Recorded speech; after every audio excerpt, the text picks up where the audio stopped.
Hey everybody, welcome to You Are What You Eat, Weekly Secrets, secret number 7, and this is about man-made fats or trans fats. Why are they so bad for you?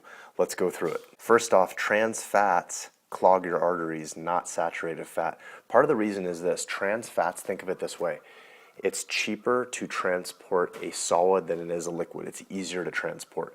So what they do is they cook with tons of fats in fast food, for example, right? They found that if they could solidify the fat and transport it, not only would it be easier to transport, but have a longer shelf life. So those are both really important things to save money in the food industry. So they hydrogenate oil. They pump a hydrogen atom into it. They make it a solid at room temperature.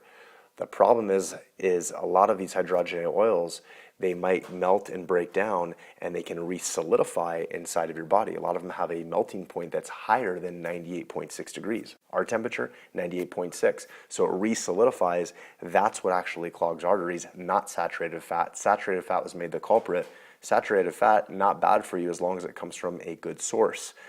Those are things we talked about in earlier You Are What You Eat Weekly Secrets, things like coconut oil, for example. So trans fats 101.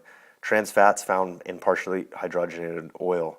Structurally, trans fats are synthetic fatty acids. And then really oxidized cholesterol is the big problem. Remember, cholesterol doesn't cause heart disease, doesn't cause stroke, but oxidized cholesterol can, or free radical damage can. Trans fats cause free radical damage.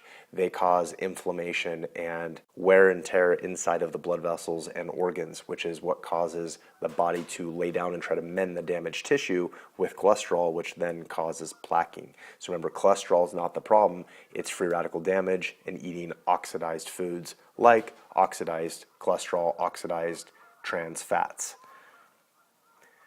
This one right here is really a good link. Dr. Fred Kummerow, The Truth About Cholesterol and Saturated Fat. We're going to link this video below so that you guys can watch this as well. It's a great interview.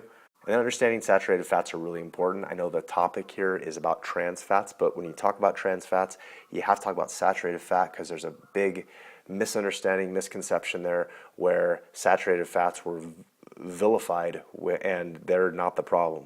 There's actually a lot of good benefits of saturated fat, like even for healthy brain function. Furthermore, another site you can look at, bantransfats.com. Lots of information on here, so go check that one out. I recommend this site. And you can click on this and see about trans fat news, fats and oils, for example. Really good source, different diagrams and things that you can use so you can really make wise health decisions. Okay, and then last but not least, butter. Is it bad for you? No, butter's not bad for you, especially if it's grass-fed organic butter. I know we had a thing on dairy earlier, but if it's going to be grass-fed organic, there are some benefits to it if you need to eat it. Coconut oil is probably best, but butter compared to margarine is a trans fat. It's hydrogenated. It's hydrogenated oil. You want to avoid that like the plague. This article right here, butter, this vilified daily food slashes heart attack risk in half. That's interesting, right? By Weston A. Price Foundation, which, like it says, provides accurate information about nutrition, is dedicated to putting nutrient-dense foods back on American tables. You can check out westonaprice.org to see what their whole movement is about. But why butter is better? There's vitamins, there's minerals, fatty acids, there's CLA, which is a good type of fat. And butter in your health. Butter helps reduce heart disease because it includes all of these great vitamins in here. Further, they show that properties in butter help even fight cancer, arthritis, osteoporosis, thyroid, digestion, growth development, and why you should avoid margarine. So trans fats, the first thing on here. And then the second thing we talked about is free radical damage. Also, it's synthetic, it's garbage, and has all kinds of other preservatives and things in there. Soy protein isolate is another thing to avoid. You should avoid that ingredient in all of your foods. Talks about it's a highly processed powder. It's added to low trans spreads to give them the body. It helps thicken it, is what it does. So in conclusion, that's You Are What You Eat Weekly Secret number 7. Avoid trans fats. Get margarine out of your diet. Make sure any ingredient you have that says hydrogenated or partially hydrogenated oil, throw that stuff away. Don't buy that. Read the ingredients of the grocery store. Stay on the periphery of the grocery store. That's the healthiest place. In the middle of the grocery store is where all the packaged, processed garbage is. So trans fats, avoid them like the plague. And thanks for joining us again on You Are What You Eat Weekly Secrets number 7.